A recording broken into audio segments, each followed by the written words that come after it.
కొంచెం దృష్టి పెట్టుండాల్సింది. వాళ్ళు పెట్టలేకపోయారు. సో వాళ్ళు చేయలేకపోయినా కానీ భవిష్యత్తులో ఈ రోజున ఈ సహాయ కార్యక్రమాలతో పాటు భవిష్యత్తులో ఇలాంటి ఇంత అకస్మాత్తుగా ఇలా వచ్చి మనం ప్రజలు ఇంత నష్టపోకుండా ఉండాలంటే ఏం చేయాలి? ఖచ్చితంగా ఈ వరద నీరు తగ్గగానే రిసీడ్ అవ్వగానే దీని మీద ఒక ప్రాపర్ ప్లానింగ్ తోటి ఈ వరద నీరు వెంటనే దీని అవుట్లెట్ కాలువలు ఉండేలాగా దాని మీద ఈ ఫ్లడ్ కెనాల్స్ని ఎలా ఏర్పాటు చేయాలనేది గౌరవ ముఖ్యమంత్రి గారితో కూడా దీన్ని చర్చిస్తాం.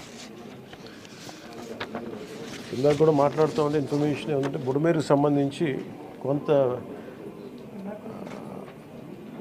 గత ప్రభుత్వం కంప్లీట్గా విస్మరించింది ఈ ప్రాజెక్ట్స్ని.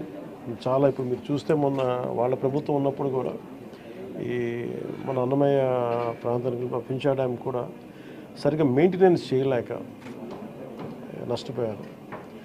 ఒకటి కెపాసిటీకి మించి వరదలు వచ్చినాయి.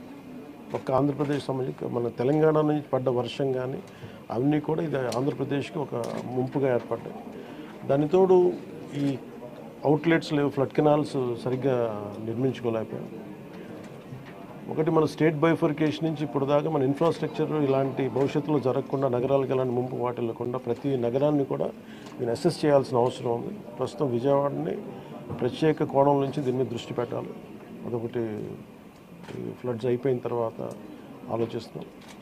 ప్రస్తుతానికి సిసోడియా గారు చెప్పడం దీన్ని డిజాస్టర్ మేనేజ్మెంట్ హెడ్గా, స్టేట్ డిజాస్టర్ మేనేజ్మెంట్ హెడ్గా ఆయన మా దృష్టికి తీసుకొచ్చింది ఏంటంటే ప్రస్తుతం రిసీడ్ అవుతున్న నీళ్లు పెరగట్లేదు. రేపటికి ఇది మనకి ప్రకాశం బ్యారేజ్ 5 lakh క్యూసెక్స్కి 5 దాకా వచ్చేస్తుందని చెప్తా ఉన్నారు. సో మేజర్ ప్రమాదం మనం తప్పింది. అంటే చాలా అదృష్టవశాత్తు ఇది భగవంతుడి కరుణ అనుకోవాలి. ఆల్మోస్ట్ ఒక 10-12 వేల క్యూసెక్లు రీచ్ అయ్యి ఉంటే అసలు టోటల్ అసలు మనం ఊహించిన ప్రమాదం జరిగి ఉండేది. అసలు మన ఎవరో కూడా అన్కంట్రోలబుల్గా జరిగి ఉండేది. ఒకటి ఇది మేజర్గా చెప్పాలంటే ప్రకృతి విపత్తు.